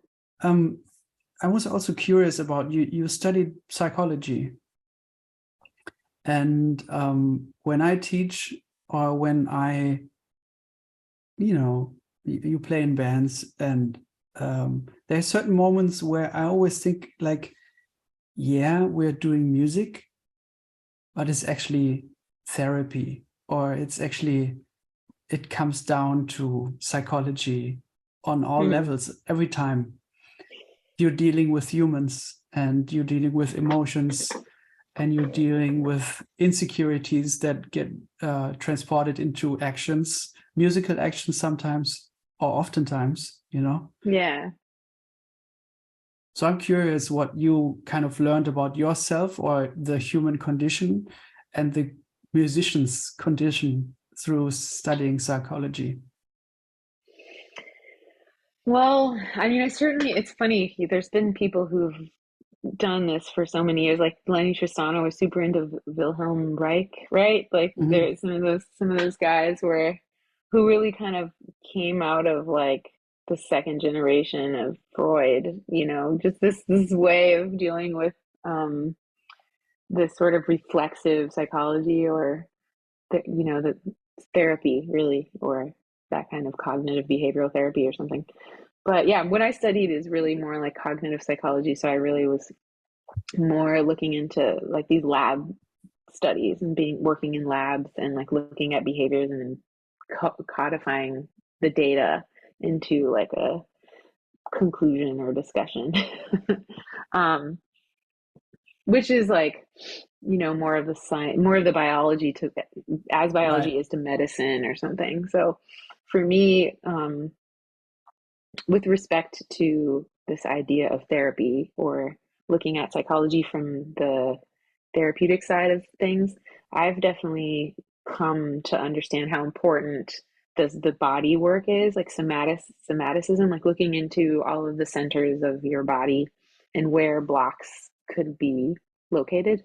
Mm. And that has a lot to do with emotionalism and trauma response. And I've learned a lot of that from outside of school, like from um, let's see, The Body Keeps the Score. Do you know that book? Mm-mm. Um, yeah, that's a great book that I've read and learned so much about from like these trauma centers that could be blocked. Like, oh, you have a block in your head because I don't know, you were hit as a child or something. I don't know. There's all these different kinds of ways that we can tell um, or get into that kind of thing. But that's sort of been out of school for me, Mhm. and more of the other stuff was getting a little more analytical about the process of how we come to understand the world. So like what are the cognitive systems of organization that go into us like looking at the world and being in the world.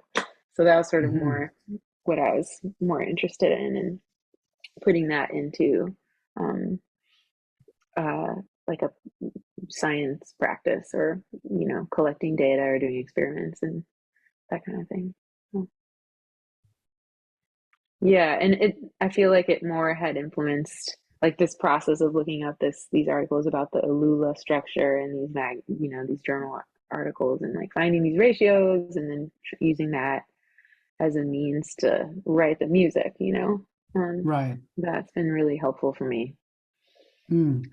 Or if I'm like, what do I do now for the next group of pieces? And okay, now I'm like really interested in poetry, and so I'm studying these poets, and I'm looking into all of these different structures of poetry, like the sonnet, and what does it take to be sort of analytical about it? And that's always been this part of my personality. Like it or love it, love it or hate it. I was just reading your dissertation, or starting to read it when I was waiting for you. And I have to say, some of it surpassed my knowledge of the English language a little bit. So, No, it's okay. you know, but the basic thesis was, or the basic theory was that how do we get to know something, and what happens in our brain if we, like, how does knowledge get into our brain? Or Yes. that was it, Yeah. right? Yeah. What are just the basic premise of cognitive systems? Like, what does a cognitive system look like, and how does it influence how we interpret the things we interpret on a daily basis? And then how does community influence that?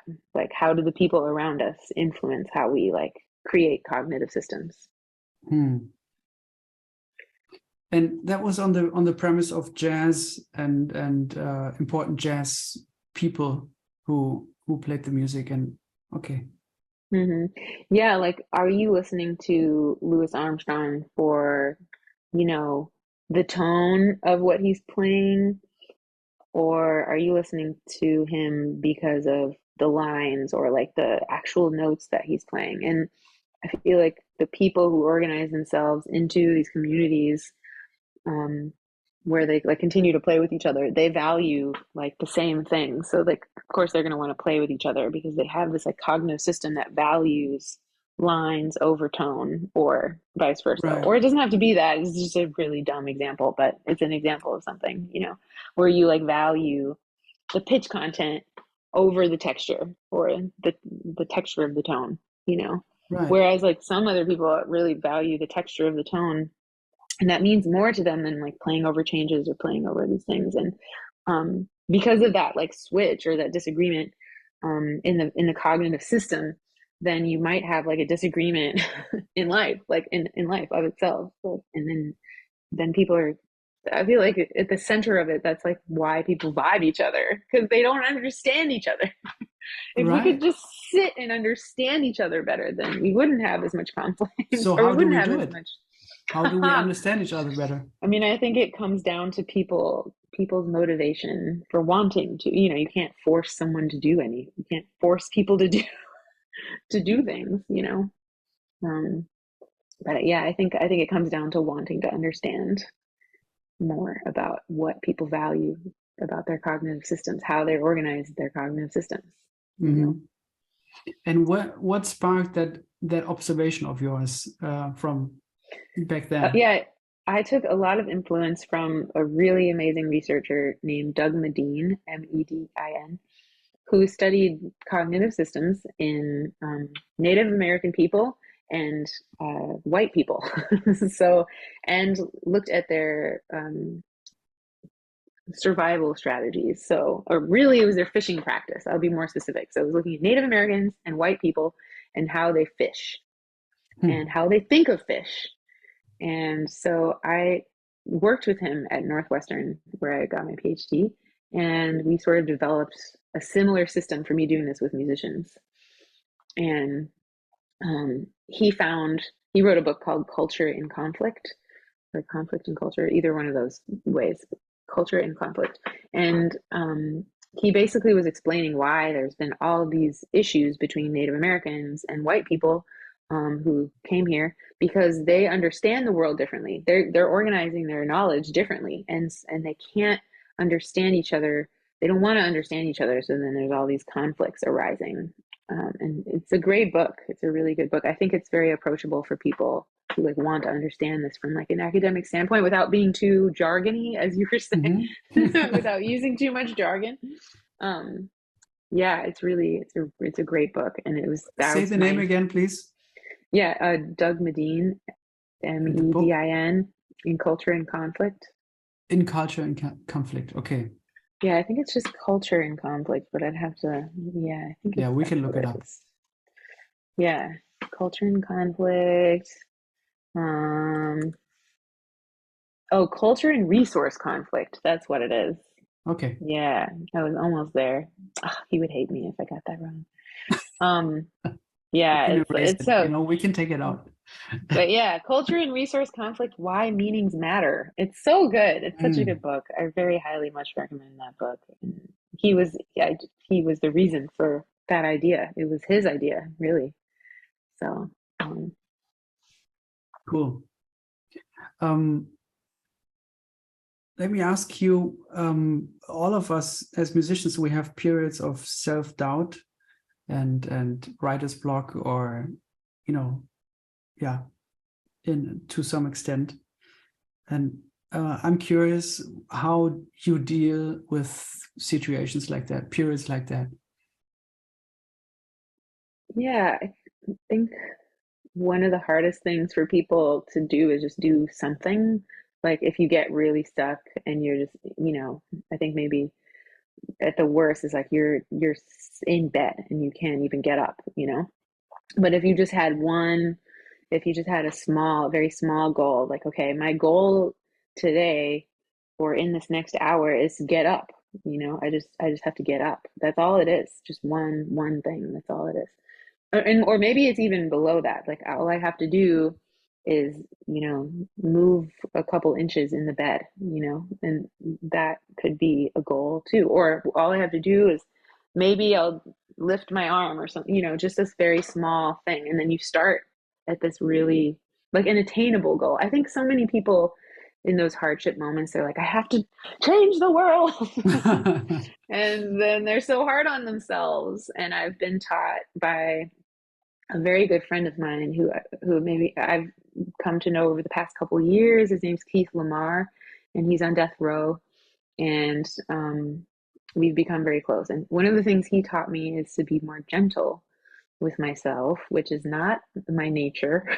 Hmm. And so I've been learning that a lot from him. How to be more gentle with ourselves is to create these attainable goals. Like I know that I can play, maybe you're just starting out on your instrument and you are really stuck and you're like, I suck and I don't know what to do next. Okay, well, I can play all 12 of my major scales.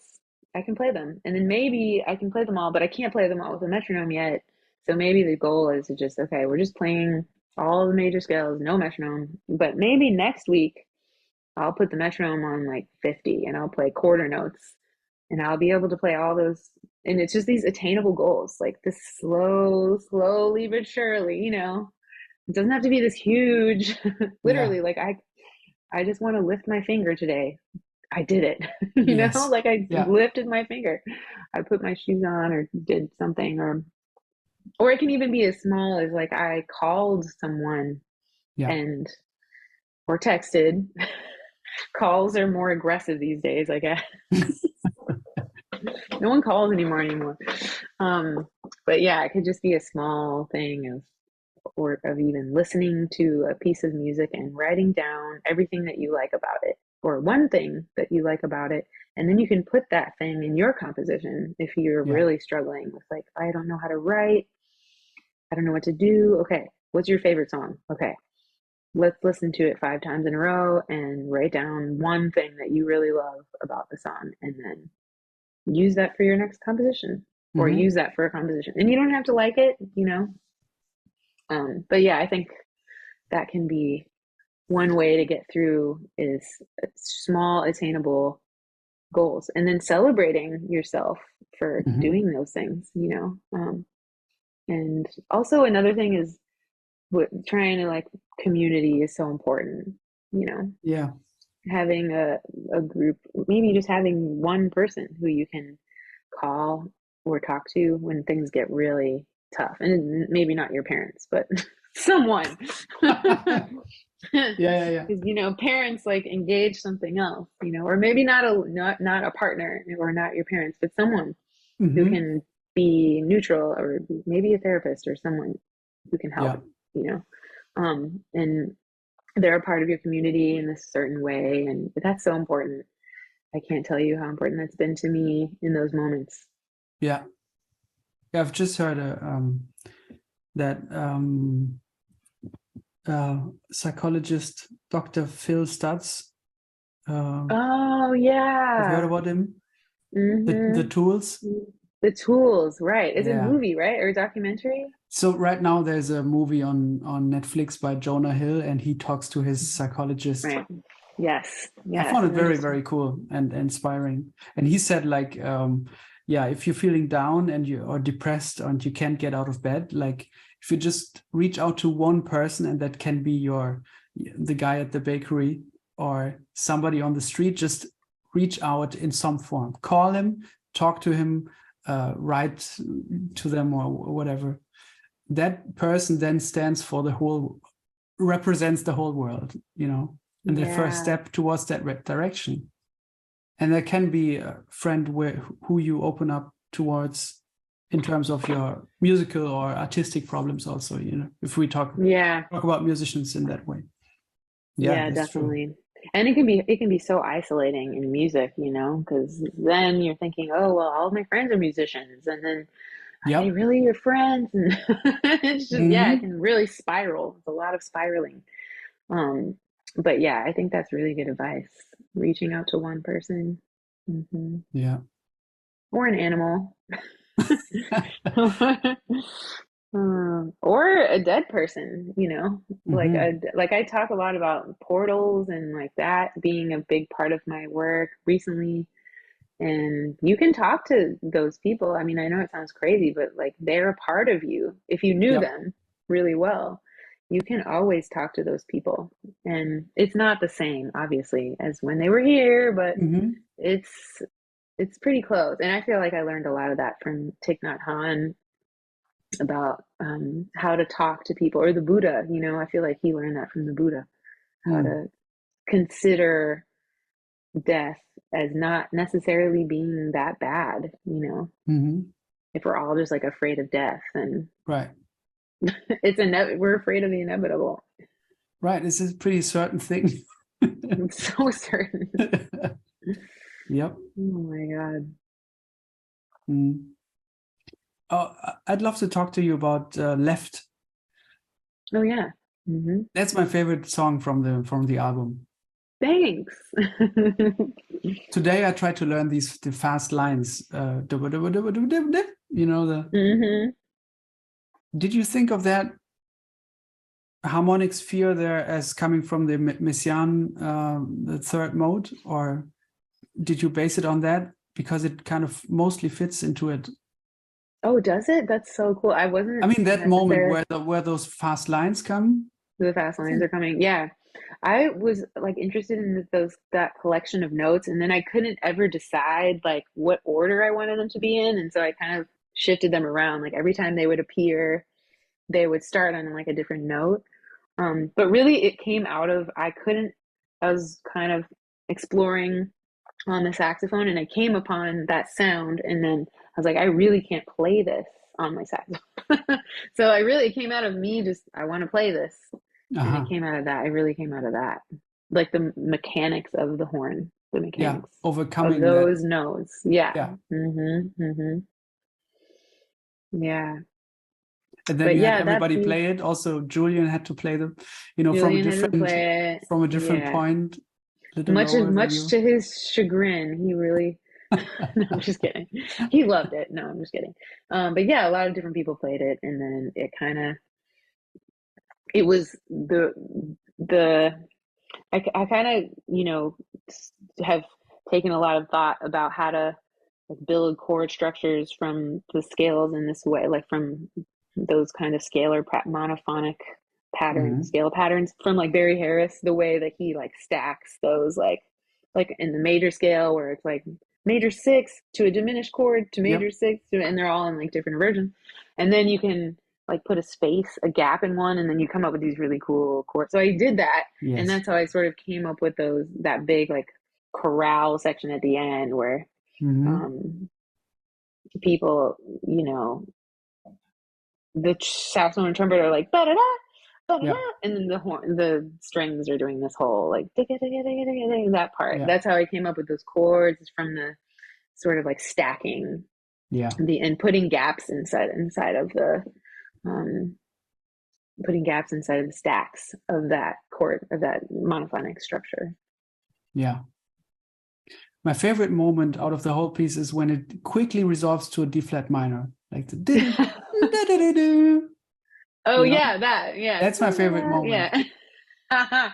And what I Thanks. love about it is that it is so like it's a fleeting moment, but to me it really stands out because That's cool. what it said also about that mode that I thought it was in, that seems to be like an overarching like one harmonic world, but the D flat minor sticks out somehow, and that creates like this. Oh, whoa! You see all of a sudden you see everything from a different standpoint for a moment. And usually, I often see this in music of people, like if they have a moment like that, they loop it or they come back to it ever so often because it feels so nice, this moment, Right. but it loses its quality and Right. um, the unexpected, the that unknown feeling somehow if you always come back to it. If you always come back to it, yeah, exactly. So That's I true. love that you did this in this moment. Just very glimpse of it. Yes. So I was curious, like, was this as a big of a moment for you as well when you wrote it, or was it like, oh, it's cool, I'm going to go here for a minute and then return to that other vibe? Um, I mean that piece. It wasn't a moment for me. No, that piece was really like these. these puzzle pieces that I was really kind of like trying to interrupt. Everything's interrupted by everything else, and that was the vibe that I was sort of going for in general in that piece.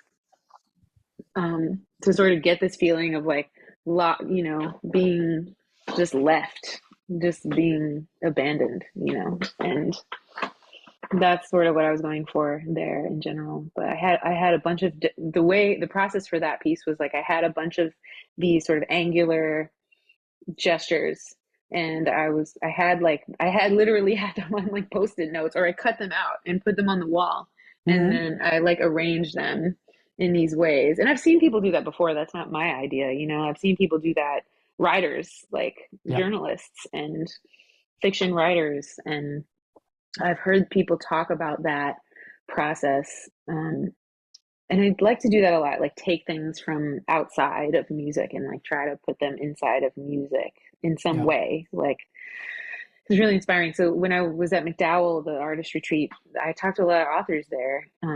Like, what's your process for writing fiction? Or like, what do you do? And that was one thing that kept coming up. Oh, I put all the pieces of my story on the wall, and then I like try to visually see them and how they fit together. I'm like, oh man, I'm gonna do that, and I did that with that Yeah. piece.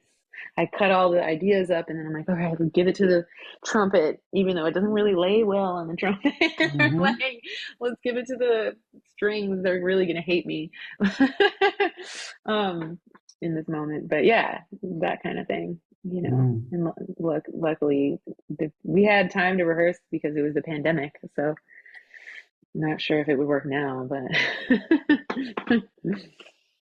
Yeah. How did that new album, when is it going to come out?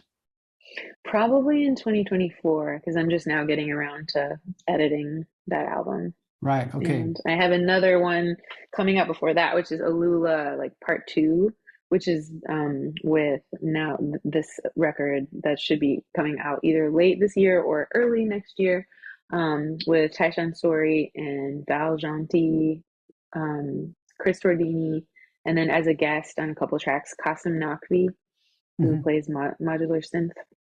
Cool. Yeah, and that one's sort of like Alula part two because it has a lot of electronics, and that sort of Alula is like my code word for electronic music in Caroline. So, Hmm. so that'll be coming out before the Portals part two. Nice. Yeah. What was I Hmm. supposed to ask here? I wanted to ask something about that. Well, never mind. It'll come back, or not today. Um, yeah. Can you talk a little bit about the we're going to play together, and I'm Yeah. really looking forward to that. Um, Yeah. but maybe this is even a bit selfish. But I'm going to take advantage of this situation that I get to talk to you before. Do it. So if you get called for somebody, if you get called for a gig, what do you expect from the person who asks you? Yeah. Um, yeah, it's so dependent on like the kind of music. But okay, mostly, first of all, it's like logistically, which everybody should know that, like, but maybe they don't, but like telling people where it is or what it's gonna pay and like how much time and where you're gonna go and how much you're gonna get and what you need to do and all the logistics. I feel like that's been an issue for some people, but not Mhm. for you, so that's good. Um, and then also I like to get the music. I like to get the music in advance, Yeah, That's nice.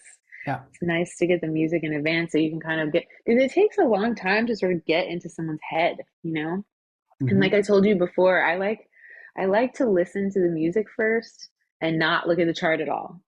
Like the first time around, I just don't look at the chart. And then I just try to get an idea of what the music's gonna be. Or if I'm gonna play with someone and they didn't give me music, then I'll just go listen to them Yeah. on their stuff. I'll buy their records and I'll just listen to them.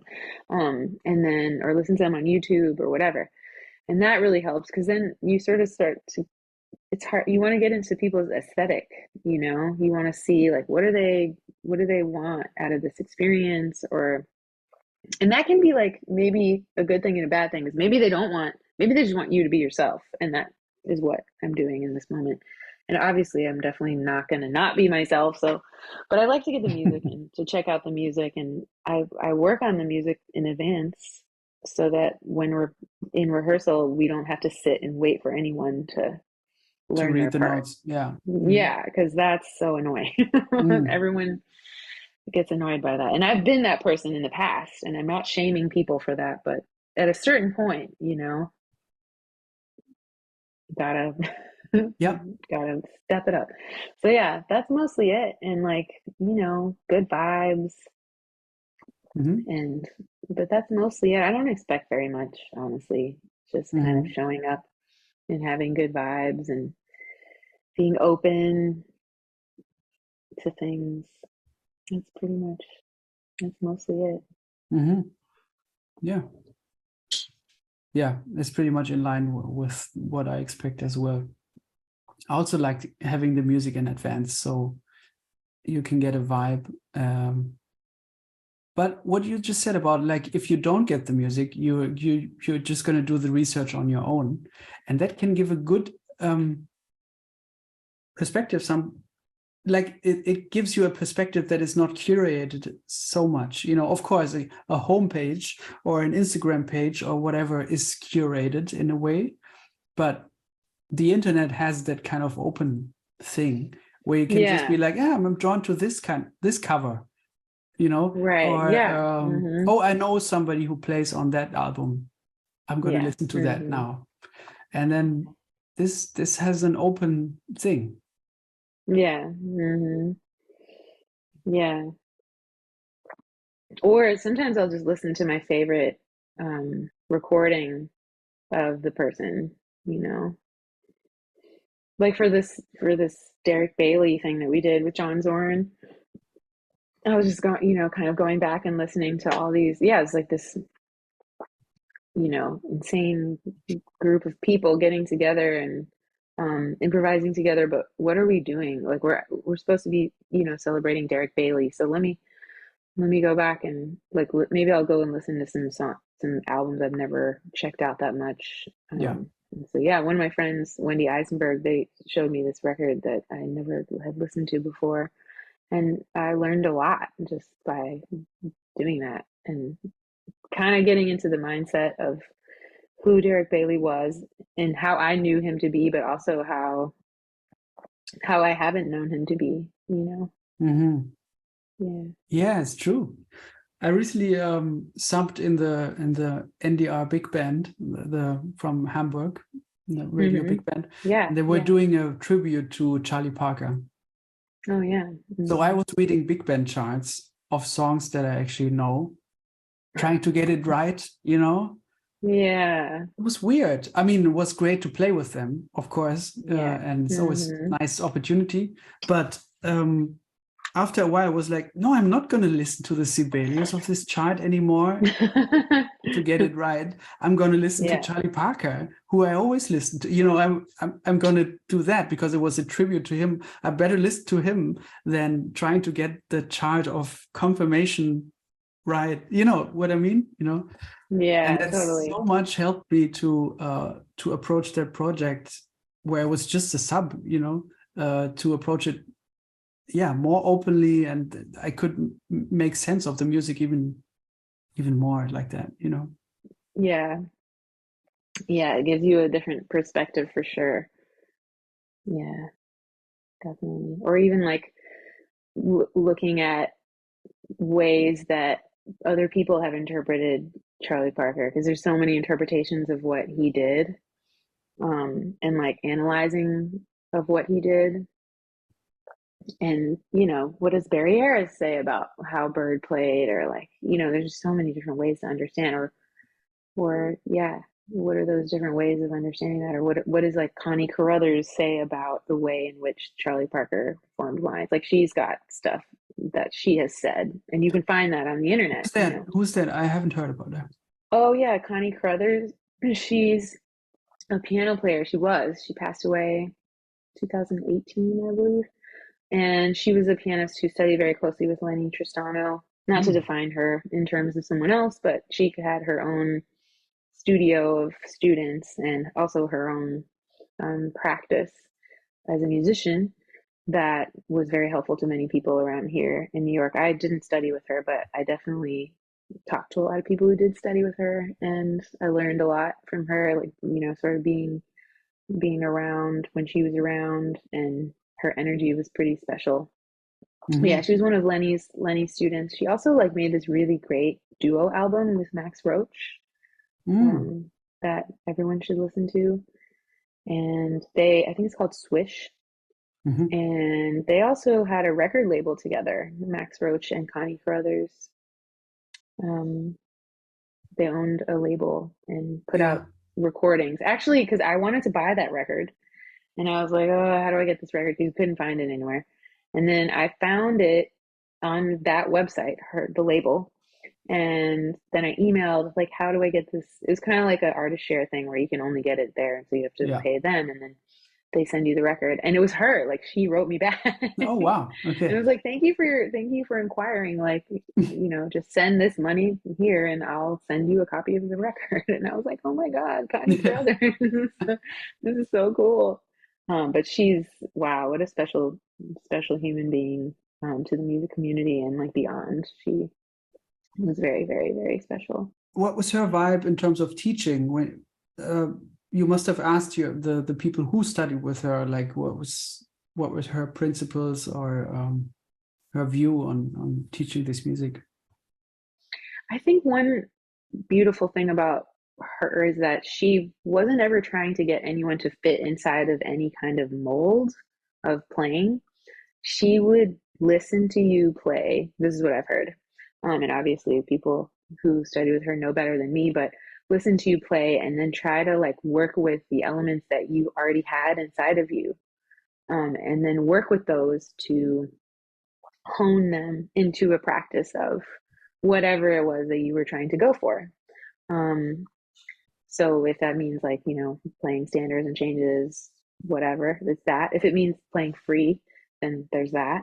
If it means, playing highly complex compositions, then it's that, So she would kind of adjust her teaching style to whatever your needs would be. And I think as Lenny was, psychology was a big part of that, the Wilhelm Reich sort of school of thought of like pulling out these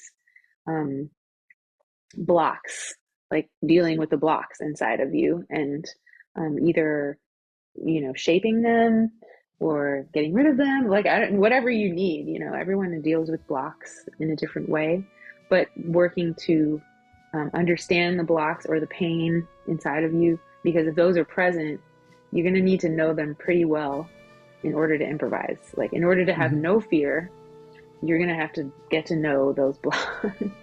And so I think she was really, that was very central in her practice. Or I'm just sort of surmising, even though I didn't personally know that, but I think she did that really well in what I had heard from people who studied with her. And she was also like, you're going to study with me, you got to come, once a week. Like it was very regular. Like she would take on students. People studied with her, for 8 years, 10 years, some students, for a long time. It was very similar to Lenny.